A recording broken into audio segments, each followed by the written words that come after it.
नमस्कार। नमस्कार। आज की जो हमारी चर्चा है वो एक एक बहुत ही आम लेकिन गहरे सवाल से शुरू होती है। जी। क्या हमारे काम करने का तरीका और हमारे खाने का तरीका, क्या ये हमारी मानसिक शांति को सच में प्रभावित कर सकता है? हम अक्सर इन चीजों को बिल्कुल अलग-अलग देखते हैं। जी। काम एक तरफ, सेहत दूसरी तरफ और अध्यात्म तो कहीं और ही है। लेकिन हमारे हाथ में जो स्रोत है वो कहता है कि ये सब आपस में जुड़े हुए हैं, और इसका जवाब एक 8वें नियम में छिपा है जो रोजमर्रा की इन आदतों को सीधे हमारी आध्यात्मिक सेहत से जोड़ता है। जी हाँ, और ये बहुत ही, मैं कहूँगी, क्रांतिकारी विचार है। ये कहता है कि आपको अपनी आध्यात्मिक प्रगति के लिए किसी पहाड़ पर जाने की जरूरत नहीं है। अच्छा। आपका डाइनिंग टेबल और आपका ऑफिस, यही आपकी साधना का क्षेत्र बन सकता है। मतलब इसका मूल विचार ये है कि भोजन और धन, जिन दो चीजों के पीछे हम सबसे ज्यादा भागते हैं, हाँ, पूरी जिंदगी। बिल्कुल, वे असल में हमारी आंतरिक शुद्धि और विकास के सबसे शक्तिशाली उपकरण हो सकते हैं, अगर हम उनका सही इस्तेमाल करना सीख जाएं। सुनने में तो ये बहुत दिलचस्प लग रहा है। तो चलिए इस पर गहराई से बात करते हैं। ये 8वां नियम आखिर है क्या? दिखने में तो ये बहुत सीधा साधा लगता है। बिल्कुल, और इसकी खूबसूरती इसकी सादगी में ही है। नियम के 2 हिस्से हैं। पहला, भोजन करते समय जो कुछ भी मिल जाए प्रसन्नतापूर्वक और ईश्वर की याद में खाएं। ठीक है। और दूसरा, शुद्ध और पवित्र कमाई का ध्यान रखें। तो ये सिर्फ क्या खाते हैं या कितना कमाते हैं इस बारे में नहीं है, बल्कि कैसे खाते हैं और कैसे कमाते हैं इस पर जोर देता है। और सबसे बड़ी बात, ये दोनों हिस्से जुड़े हुए हैं। नियम का सार ये है कि जिस पैसे से आप भोजन खरीदते हैं वो ईमानदारी और पवित्रता से कमाया जाना चाहिए। ठीक है, ये सुनने में तो अच्छा लगता है, एक नैतिक सिद्धांत की तरह। लेकिन स्रोत इसे सिर्फ व्यक्तिगत नैतिकता तक ही नहीं रखता, बल्कि इसे बड़े बड़े वैश्विक मुद्दों से जोड़ता है। ये कनेक्शन मुझे थोड़ा हैरान करता है। हाँ, और यहीं पर ये चर्चा बहुत प्रासंगिक हो जाती है आज के समय में। हाँ, क्योंकि ये सिर्फ एक आध्यात्मिक सिद्धांत नहीं रह जाता फिर। नहीं, बिल्कुल नहीं। स्रोत में एक बहुत दिलचस्प तुलना की गई है।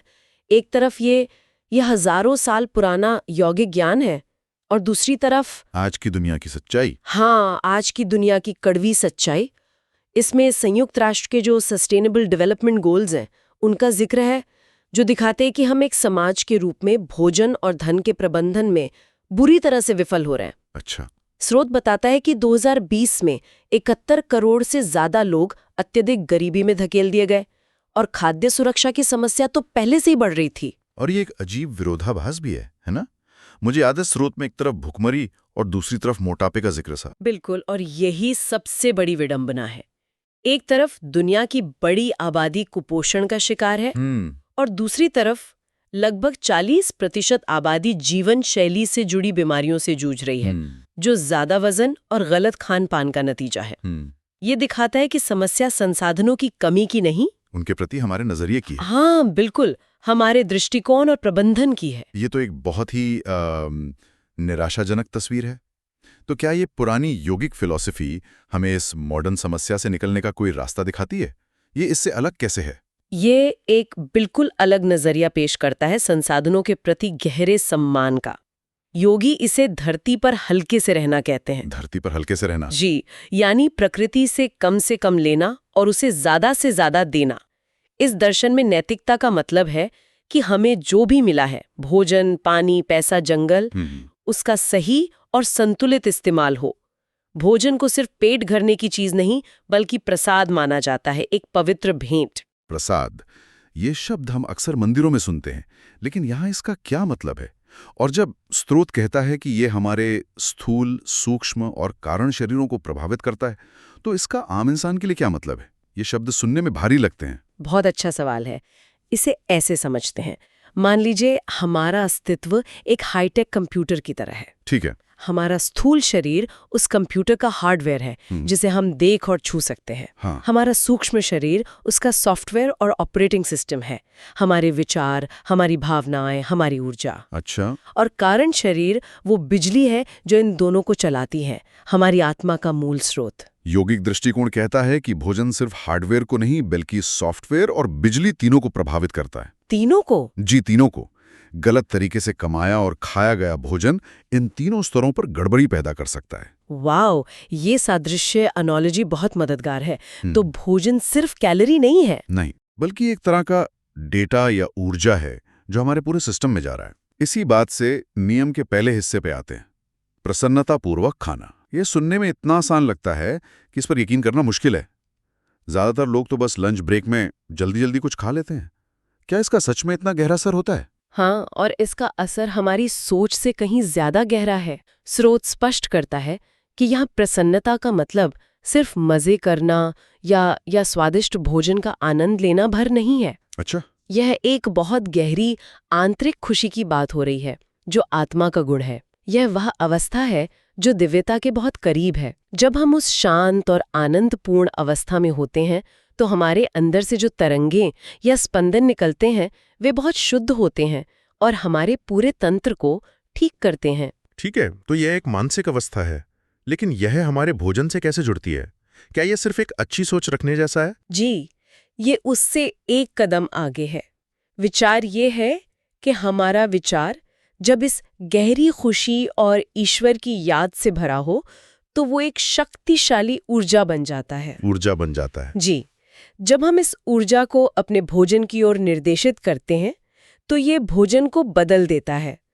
कई संस्कृतियों में भोजन से पहले प्रार्थना करने की जो प्रथा है वो सिर्फ एक रस्म नहीं है, वो असल में भोजन को ऊर्जावान बनाने की एक वैज्ञानिक प्रक्रिया है। आप कह रही हैं कि मेरे सोचने का तरीका मेरे खाने की थाली में मौजूद दाल चावल की केमिस्ट्री को बदल सकता है। ये तो विज्ञान फैंटेसी जैसा लगता है। इसे ऊर्जा के स्तर पर समझिए। स्रोत इसे प्राण की शक्ति कहता है। प्राण? प्राण का मतलब है जीवन शक्ति या वाइटल एनर्जी जो हर जीवित चीज में होती है। हमारे भोजन में भी प्राण है। जब हम कृतज्ञता और खुशी के साथ प्रार्थना करते हैं तो हमारी मानसिक ऊर्जा उस भोजन में मौजूद प्राण को कई गुना बढ़ा देती है, उसे चार्ज कर देती है। चार्ज कर देती है? हाँ, फिर जब हम उस चार्ज्ड भोजन को खाते हैं तो वे शुद्ध और शक्तिशाली स्पंदन हमारी नसों और नाड़ियों के जरिए पूरे शरीर में फैल जाते हैं। वे हमारे सिस्टम को अंदर से साफ और ठीक करते हैं। इस तरह हमारा प्रार्थनापूर्ण विचार भोजन को दिव्य बना देता है। खाने को दिव्य बनाने की बात तो समझ में आती है, लेकिन इस नियम का एक और हिस्सा है जो शायद आज की दुनिया में और भी ज्यादा मुश्किल है। वो है शुद्ध और पवित्र कमाई।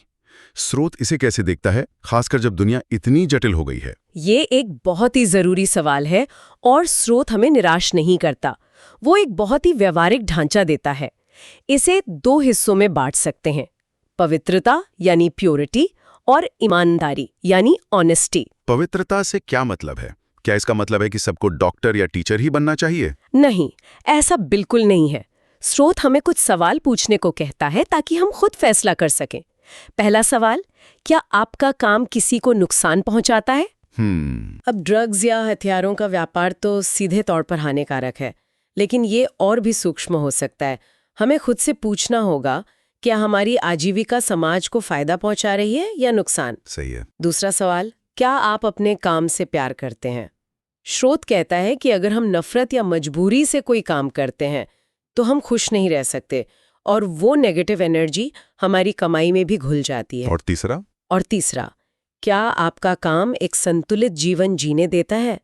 अगर कोई दिन में 16 घंटे काम कर रहा है तो परिवार, सेहत और मन की शांति के लिए समय ही नहीं बचेगा। ये असंतुलन भी कमाई को अपवित्र बनाता है। और ईमानदारी वाला हिस्सा, वो तो सीधा साधा लगता है, धोखा मत दो, रिश्वत मत लो। हाँ, वो सब तो है ही, लेकिन स्रोत इसमें एक बहुत ही गहरी और चुनौतीपूर्ण बात जोड़ता है जो मुझे बहुत पसंद आई। वो कहता है, यदि आप अपनी नौकरी में अपना सर्वश्रेष्ठ नहीं दे रहे हैं तब भी आप बेईमानी कर रहे हैं। अच्छा। अब से पूरी मेहनत और लगन से काम नहीं कर रहे तो वो भी एक तरह की चोरी है। ये एक बहुत ऊंचा मापदंड है। जी, ये तो सच में सोचने वाली बात है। लेकिन मान लीजिए कोई इन नियमों का पालन नहीं करता तो इसका परिणाम क्या होता है? और यहाँ भारी जटिल स्पंदनों की बात की गई है। एक मिनट, भारी स्पंदन का क्या मतलब है? क्या ये सिर्फ एक महसूस करने वाली बात है या इसका कोई और गहरा मतलब है? ये बहुत अच्छा सवाल है। ये सिर्फ महसूस करने की बात नहीं है, इसे ऊर्जा के नजरिए से देखें। जब हम ईमानदारी, प्रेम और खुशी से काम करते हैं तो हमारी ऊर्जा हल्की, सकारात्मक और रचनात्मक होती है। ये ऊर्जा हमारी कमाई में भी आ जाती है। लेकिन जब हम धोखा देते हैं, झूठ बोलते हैं या नफरत से काम करते हैं तो उसमें तनाव, डर, अपराधबोध और भारीपन की ऊर्जा होती है। अच्छा, वही भारीपन या जटिल स्पंदन हमारे कमाए हुए पैसे में समा जाता है। और फिर उस पैसे से खरीदे हुए भोजन में? बिल्कुल, स्रोत बहुत स्पष्ट है। उस पैसे से खरीदा गया सबसे सात्विक, ऑर्गेनिक भोजन भी उन भारी स्पंदनों को अपने अंदर सोख लेता है। ओह, और जैसे ही हम उस भोजन को खाते हैं, वो भारीपन हमारे पूरे सिस्टम में प्रवेश कर जाता है, हमारे हार्डवेयर, सॉफ्टवेयर और बिजली तीनों में। और सबसे गंभीर बात यह है कि ये सिर्फ हमें नहीं बल्कि हमारे पूरे परिवार को प्रभावित करता है। पूरे परिवार को? जी, क्योंकि हमारे अस्तित्व का जो ऊर्जा स्तर है वो घर के माहौल को भी प्रभावित करता है। तो मतलब हमारे पास आध्यात्मिक विकास के दो रास्ते हैं और हम दोनों पर एक साथ चल सकते हैं। एक है ध्यान, जो आसमान से बारिश की तरह हमारे मन को शांत करता है। जी। और दूसरा है ये नियम 8, जो जमीन से पौधे की तरह उगता है, हमारी खाने की थाली और हमारी मेहनत की कमाई से शुरू होकर। आपने से बहुत खूबसूरती से समझाया है। स्रोत में भी यही दो पूरक दृष्टिकोण बताए गए हैं। हार्टफुलनेस, ध्यान जैसी प्रथाएं टॉप डाउन या ऊपर से नीचे का दृष्टिकोण है। आप अपने आध्यात्मिक केंद्र यानी हृदय से जुड़ते हैं और वहां से शांति और पवित्रता आपके पूरे जीवन में नीचे की ओर बहती है। और ये नियम 8 नीचे से ऊपर का तरीका है। जी, ये बॉटम अप या नीचे से ऊपर का दृष्टिकोण है। आप भौतिक दुनिया से शुरू करते हैं, जो भोजन आप खाते हैं, जो पैसा आप कमाते हैं। ठीक है। जब आप इन बाहरी चीजों को शुद्ध करते हैं तो इसका सकारात्मक प्रभाव आपके ऊर्जा तंत्र से होते हुए आपके आध्यात्मिक केंद्र तक ऊपर की ओर उठता है। इसलिए ये दोनों रास्ते मिलकर काम करते हैं और विकास की प्रक्रिया को बहुत तेज कर देते हैं। एक के बिना दूसरा अधूरा है। ये सब सुनने में बहुत शक्तिशाली है, लेकिन शायद कुछ लोगों को ये बहुत बड़ा बदलाव लग सकता है। क्या स्रोत में कोई ऐसा व्यावहारिक कदम बताया गया है जिसे कोई आज से अभी से शुरू कर सकता है? हाँ, और ये बहुत ही सरल और सुंदर सुझाव है।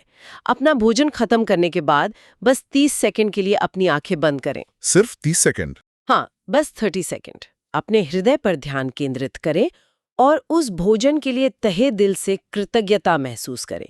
उन सभी लोगों का धन्यवाद करें जिन्होंने उस भोजन को आप तक पहुंचाया, किसान, ड्राइवर, दुकानदार और जिसने भी उसे पकाया।